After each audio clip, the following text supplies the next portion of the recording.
What's going on, guys? Today I kind of want to go over on how to make a compost tea and what are the actual benefits of making these compost teas. So we're going to start with basics. Basics is your worm castings. That's going to be your beneficial bacteria. It's going to have some of the food for the nutrients or for the microorganisms that we're going to put in there. I typically put about a cup for a 5-gallon batch. We've got, let's go sugar sources. I do like to use molasses. This is a non-sulfured molasses. Stay away from sulfur. Sulfur will drop your pH. It's not something that you really want into that compost teas. But this one right here is from Earth Juice. Solid price point on it. You can't beat it. It's literally just High-Brix molasses. The next thing is my microorganisms. I do like this Roots Organics. It has your endos, it's got your ectos, it has trichodermas in there as well, some of the bacilluses, which one day I will dive deep into microbes, but as of right now, what you should know about microbes are certain ones will help with root development, nutrient uptake during the vegetative growth. Some of the other ones will actually help with flower production or growth and size of your fruits and flowers. But like I said, we will go over there. That's a deep rabbit hole to go down to. There are so many different beneficial microbes. I mean, even Mammoth Pea, which is Grossentia, they got a federal grant like 3 years ago and discovered 20,000 microbes in the first year of their studies. So like I said, we can dive deep into that, but we'll get into that later. Guanos. That's another thing I like to add, but it depends on at what stage. Like this one right here, it's a higher nitrogen. It's a 731, so you're going to have more nitrogen in this one. So you're going to focus more towards this one for your vegetative growth. There's other ones that's like a seabird guano or a high phos guano is something that we're going to use and make towards flowers because you're going to want more phosphorus for flower development versus higher nitrogen for your vegetative growth. Now the way this is going to work, we're going to take X amount of this, which like I said, I usually use about a cup of my worm castings. I'll go with a half a cup of the guano. I'll use a half a cup of the molasses, and I only will use about a tablespoon of my beneficials. Now what's happening during this is we're going to have, I've got an air pump here. You've got your air stone here. I like to use a small to a medium sized one on a 5-gallon bucket. Got the bucket down here below. I'm going to make all this together just so you kind of get to see on how these things work.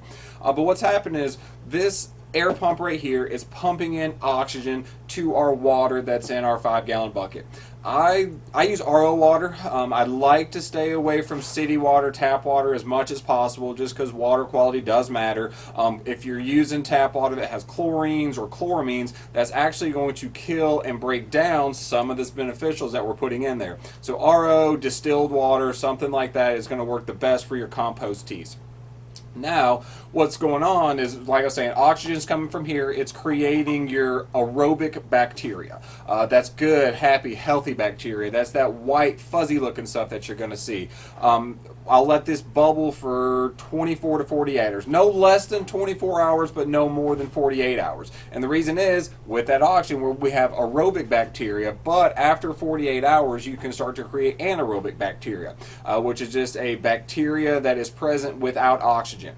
It's usually a bad bacteria that you don't want in that compost teas. I've seen some funky things happen to my plants waiting that long period after that. But what that oxygen is doing is it's helping this, it's kickstarting these bacterias, and the sugar that we put in there, the sugar is the source for your microbes. That's what helps those multiply. I actually have a beer background. I've been to beer school. It's the same way with yeast.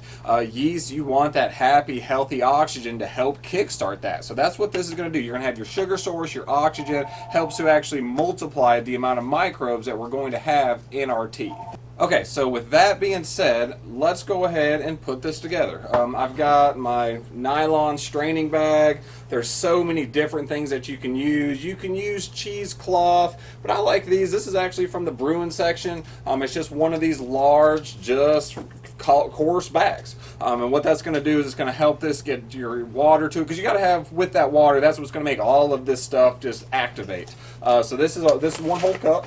So I'm going to take a cup of my worm castings, Pour that down into the bag, which obviously I'm going to make a mess. Usually I'm going to do this over the bucket, but I just wanted you guys to actually see it, and with me standing up here, you can't see me anyways, so we're going to do this sitting down at the table.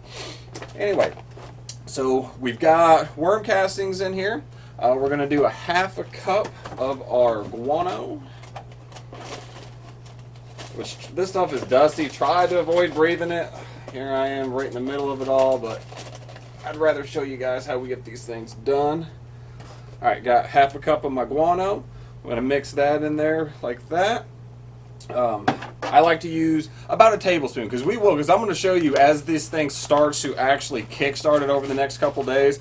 Let you see that froth that just happens to these. So these microbes are actually going to multiply, and it creates just this frothy looking tea, and you know everything is nice and active when that happens. I'm going to add this to the water. I'm not going to pour that in here just so I'm not making a huge mess. But we have this. If I can get up. Alright, and as I was saying, see, I make a nice little mess, but I've got my bucket of water down here. You can tie this off on the edge. Typically what I'll do is I'll tie just a small little knot in it, and then I'll tie it to the handle that's on my bucket. I'm going to set that over to the side. Alright, it's hard to do stuff when I don't have a lot of room, but it is what it is. Alright, we got, like I was saying, another half a cup of our molasses we're going to put in there. And this is our sugar source, so this is what's really going to help these microbes multiply. Now, one thing that I have noticed over my years of making compost teas is that with all this microbial activity, your pH is going to drop on you. So I typically like to do a 50-50 blend of my compost teas with either RO water, spring water, something like that, and the pH balance it from there. Because even with that low pH, your plant still might not uptake those nutrients that are there. Alright, so after we've got our mixture together, I've got my air stone, I'm going to drop that to the bottom of my bucket, and then we're just going to plug it in. I've got my source over here.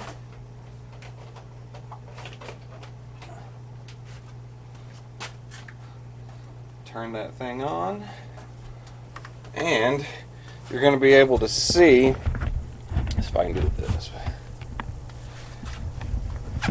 Okay, so you can see I've got everything's hooked up, ready to go. I'm going to tie this off to the side, which you can definitely let this, it'll eventually just float all the way to the bottom. But as things start going, we're going to have this nice frothy looking head on there. Okay, so you got to see how the process was made. I will do my update over the next couple days when we put all of this out, so that way you can kind of see from start to finish how it looks. We'll show what the pH is going to look like. But other than that, that is how you make a compost tea that can be used on any type of plants. I wouldn't apply it no more than about once a week, just because it's helping to inoculate all those microbes back into your soils. I didn't mention avoid doing this in a hydroponic system. It will get funky in there. Now, if you were in like a top drip system like I have behind me, it's a cocoa blend, feel free, take you a cup, pour it on there, but still only do it once a week. But that's going to help get those microbes back into a hydro system. If you're running hydroton or ebb and flow type systems, deep water culture, I would avoid this just because you are going to create that anaerobic bacteria unless you add this the last day to day and a half before you make that res change. As long as you do that, that will keep those beneficials where they need to be and keep you from getting those anaerobic bacterias. Alright guys, I'm going to check back next time, and we'll see how these things are going. Have a good one. So you can really see how this is all that microbial activity is already taken off. Nice frothy head. It's doing exactly what it's supposed to do, multiplying those microbes.